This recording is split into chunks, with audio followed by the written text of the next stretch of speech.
The Space God Memoirs.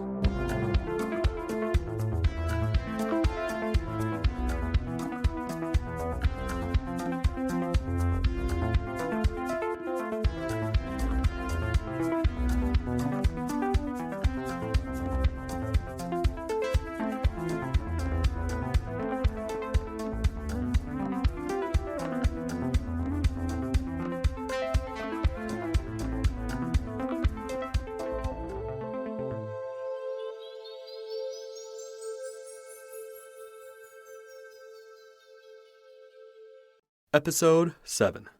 I stopped, gasping for breath as we reached the brushlands outside of town. The weird blue girl stood beside me, unwinded by our run. A cool breeze blew down from above as we reached the spot, my friends in our cart nowhere to be seen. I wiped a driblet of sweat from my brow and faced the girl, who was looking all so calm and collected, a kind of bored look in her vibrant purple eyes. She turned to me with a graceful twist of her hips, her shoulder-length hair turning with her and then landing in place, seemingly in perfect order despite our prior run and tussle. So, I began, raising an eyebrow as I started the talk. What's the deal with all that back there? I asked, pointing my thumb in the general direction of where we could still hear the raucous shouts of holy combat. And you? You don't really seem like you belong here. No, she said, her voice like the wind. I do not belong here, nor, I suppose, anywhere in the vicinity. And yourself? Oh, I'm Keph, I said, holding out my hand. She did not reciprocate. Nah, I continued. I'm no local either, just passing through. Myself as well, said the lady, speaking in no particular dialect I recognized. You may call me Zirathra. Ooh, I replied, exotic.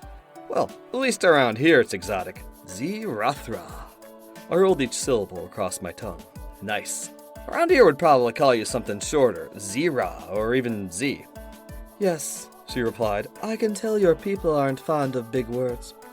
Keph, it seems such a simple sound. You are fortunate I did not give my full name, or my titles. Titles, eh? You must be from somewhere, special. I come from afar, from the land of Uzal, beyond the southern seas. Wow, I said. You must have taken quite the journey. Been all around these lands myself, but only heard vague rumors of Uzal. Truth was, I had never met a single person from beyond the sea before. I wasn't even sure that Uzal was an actual place and not something made up in a story. Anyway, I continued, you sure picked a scragged-up place to visit and a scragged-up time at that. Those dug-out kissers back in town might have killed you. I think not, she said with a wave of her wrist. I have my defenses, whether they are visible to you or not. The hint of a smile came to her navy blue lips, then vanished in an instant. Ooh, I noted, a none too hidden smile coming to my own lips. Intriguing. Hand-to-hand combat, perhaps? Hidden weapons under that cloak of yours? Maybe all those legends I've heard about Uzal are true. Let me guess, you can make people's heads explode with a look? She said nothing, nor did even the hint of a smile come to her lips this time. Zirathra stood there looking graceful as ever. She glanced into my eyes with her own, and I felt the hairs on the back of my neck stand up. A tingle ran all across my spine, and I got a sense that the slightest disturbance would make me see an entirely different side of Z. It was kind of scary, I admit, but damn was she attractive. I'm guessing that means yes, I said. Exploding heads, so I'll be nice to you. Perfect, she stated. And as I was saying, I was merely in this village to observe things. These lands of yours are a fascinating place, to be sure, filled with all manner of curious people and customs. I take it you're not one of those religious whack jobs, those evolved ones, as they call themselves. Indeed, I do not partake of the primitive customs in your lands. I was merely watching them, observing them, taking in some of the local energies.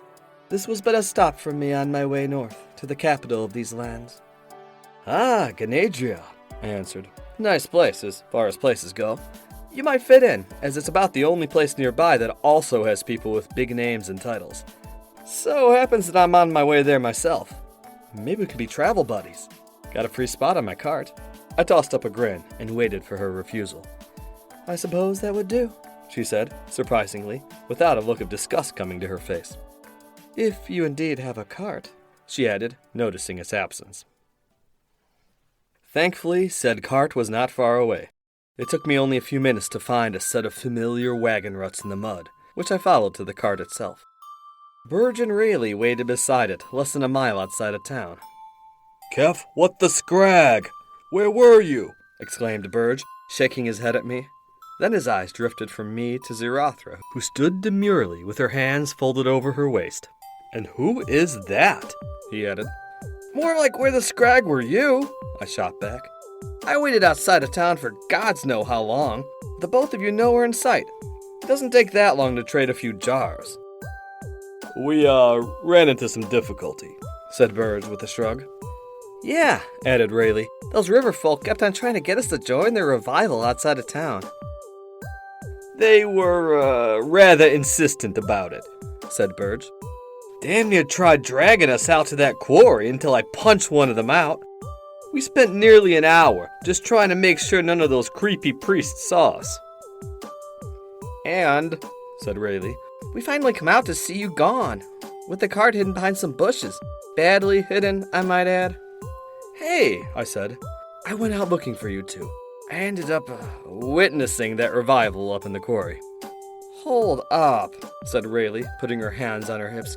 Keph, you just snuck into what I'm guessing is an evolved one's get-together, and a particularly rowdy one. Then you come back with, what, a friend? She asked, looking up at Zirathra, who stood about a head taller than Rayleigh herself. We are not yet called friends, stated the blue lady, waving a hand, or any other label you may think of. You may call me Zirathra, and no, she added. As I told Mr. Keph here, I am not a member of the above-mentioned evolved ones, or any other local groups. Yeah, I interceded. She isn't from around here, I'm on a mission of diplomacy, you could say. Merely passing through these lands on my way to Ganadria City.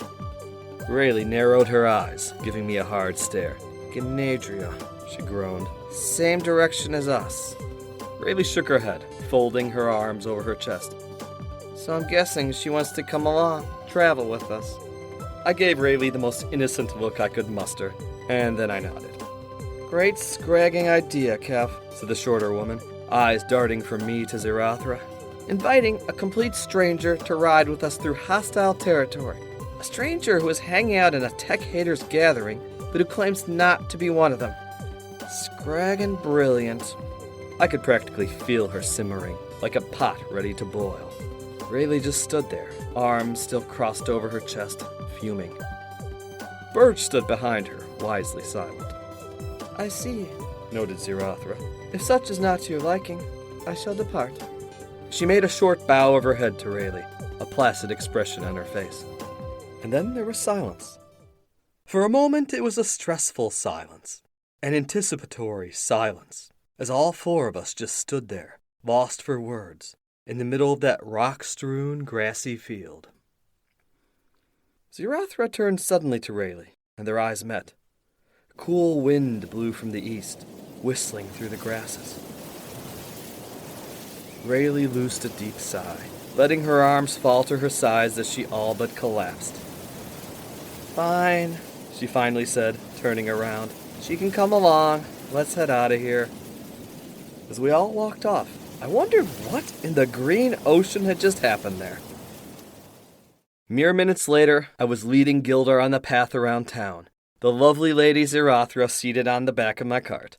Despite the sun now glaring in my eyes, a smile came to my lips again.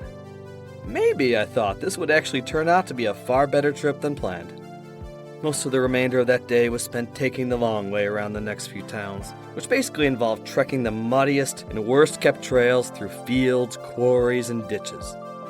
The countryside here was bare, brown-colored, and sparsely populated, which in our case was a good thing. Z, for her part, was largely quiet, seeming to do a lot of observation. She was foreign, after all, so I figured that maybe this scenery was actually a fascinating change of pace for her. That, or she found me to be an utter bore, which was just as likely.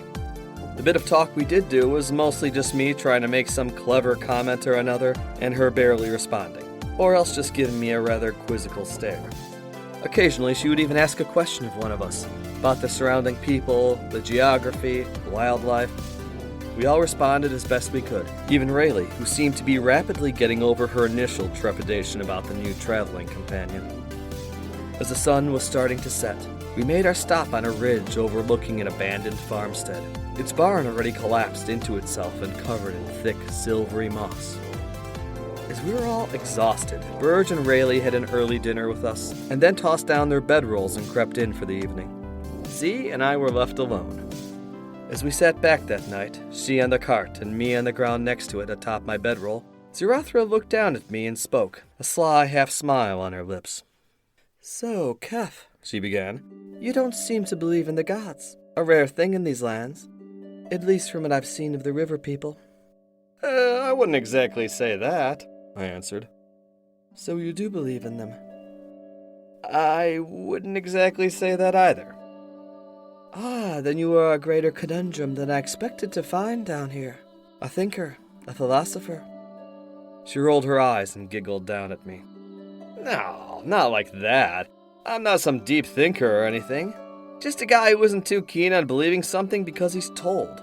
I mean, I certainly consider what the evolved ones say. Some of it sounds kinda cool even, but it mostly results in a whole lot of Dugga crap in the end." "What do you mean?" she asked. "According to the priests I spoke with, they mostly believe in bettering themselves, in evolving and growing until they're the best they can be." "Bettering themselves how? By feeding their families? By living a life of peace, uniting together, and creating a more stable system of government? Nope," I continued, knowing I was ranting but enjoying it too much to stop. "By getting down in a pit and beating one another with sticks. That is how the great and lofty lords beyond want you to behave." "To quote from their teachings," she began, taking a deep breath, "the rite of struggle is an initiation. It is just the first step in the path to self-actualization. Life on Arubis is short and brutal. What the evolved ones seek is to take that brutality and find meaning in it. By engaging in a struggle of life and death, a person finds their purpose, discovers themselves, and enters the path to greatness." Z grinned, or maybe half-grinned. It was hard to tell with her little lips. Looking up at her, I wasn't sure if she believed any of that or not. "You mean the path to brainwashing," I replied. "They let the loser of those fights bleed it out on the ground, while the winners dragged off to one of the temples and fed a bunch of dogma until they're just as addled in the head as the priests. Then they ride around in their silly suits and capes, preaching the same junk to everyone else." "Well," she responded, "it is not junk if their gods are real, correct?" I raised my right eyebrow and cocked a half-smile to match hers, cueing her to continue. "And we do see some evidence of that, yes? The eye, the lights we see going to and from it." "Yeah," I replied. "I've heard the claims that all that metal we see up there is some kind of structure, that it's the home of the gods themselves, and that all the lights we see going to and from it are actually them. We see evidence, for sure. Evidence of something, but not necessarily anything divine. One of my friends, Ven, even has a book that mentions a moon that used to be up there, made of dirt and rock just like Arubis. He once showed me a picture of it. Big, round, reddish-orange thing. Ven thinks that the Lord's Eye must be some kind of man-made structure built over that moon. As for the lights, ships, just like the one he has sitting on blocks in his lab, only working and functional." "Well, gods can build ships as well as structures, correct?" "Would that make them gods, or just people with nice toys? And if they're just some guys with really advanced tech, why aren't they sharing? Instead, you got these evolved ones telling us all that using tech is evil, that it limits our growth. Scrag, that's the reason we're not just journeying through the river towns, to avoid them and their intolerant crap." "Yes," she said, "I suppose you are right. But you seem to believe in all of that, if just a little." I awaited her response. "No," she stated, standing up from the cart and looking out over the lands. "I am merely playing at such, taking on the role of the fool's advocate, as they'd say back home. I neither believe nor disbelieve. To me, such matters as gods are not for belief. I either know something, strive to learn it, or ignore it altogether.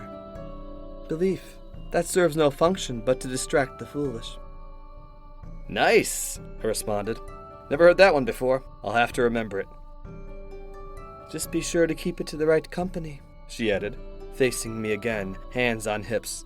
Not everyone is ready for the truth. Pshaw, I said with a chuckle. You know I'm not going to be talking like this to their faces. Damn Rushak-kissing clowns would straight up shoot me if they didn't have a heart attack first. She kind of smiled again, in that way that seemed absolutely laden with suggestion, but didn't actually say whether she thought I was clever and cool or some kind of idiot. Then she turned away again to stare silently out at the desolate farmstead and its moss-eaten barn as the sun slowly set. Mr. Keph, started Zirathra again, peeking back at me just as I was about to lay down in my bedroll. You have not spoken to me of your business in Ganatria yet. Would I be correct in guessing it involves this relic under the tarp? At that moment, as the orange sunlight gently caressed her skin, I had the notion that maybe I should lie to her. After all, I didn't know this chick.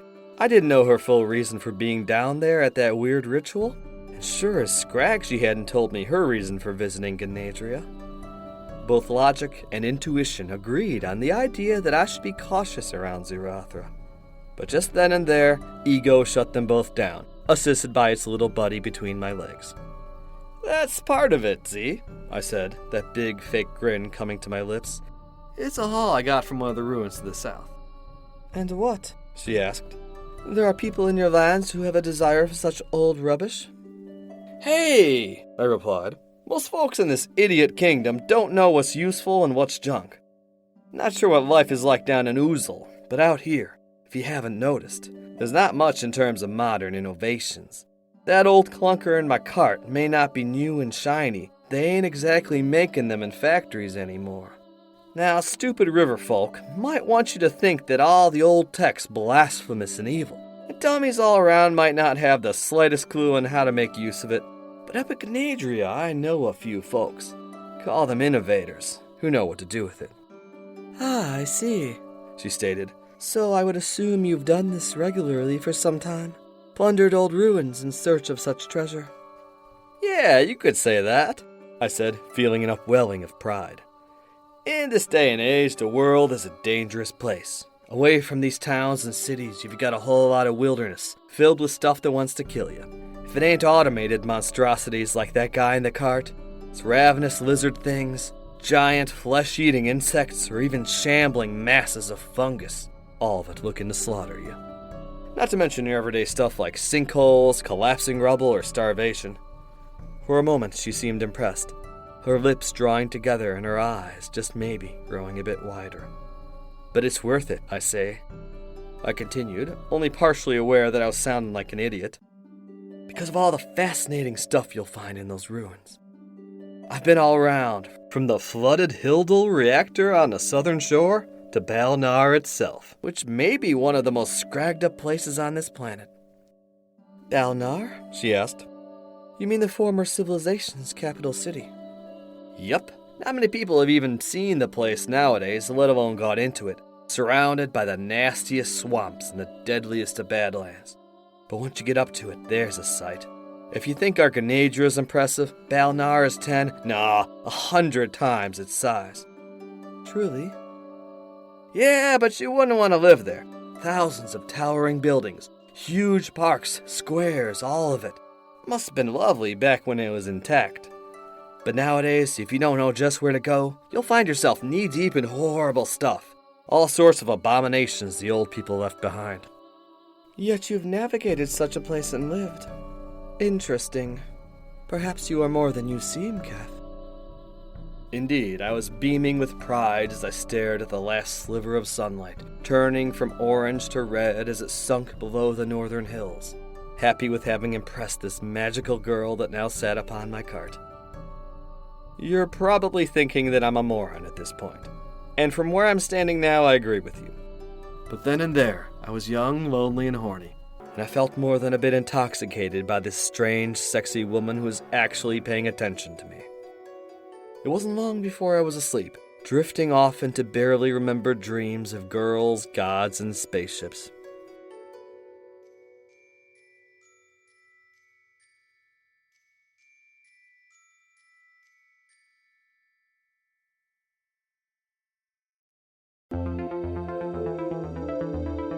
Thank you for listening to this episode of The Space God Memoirs. Space God is written, performed, and produced by A.M. Arctos. Original musical score by Alpha Colors. Various sound effects created by Industrial Strength Records Incorporated. Please support this podcast by following, rating, and sharing on your favorite social media site. For further info on Space God, its creator, and various other opinions, musings, and thoughts, go to www.spacegodmemoirs.com or follow me on Instagram, Twitter, or Facebook. If you enjoyed the Space God Memoirs, please consider supporting us by becoming a patron. Check out the Patreon link in our description to learn more.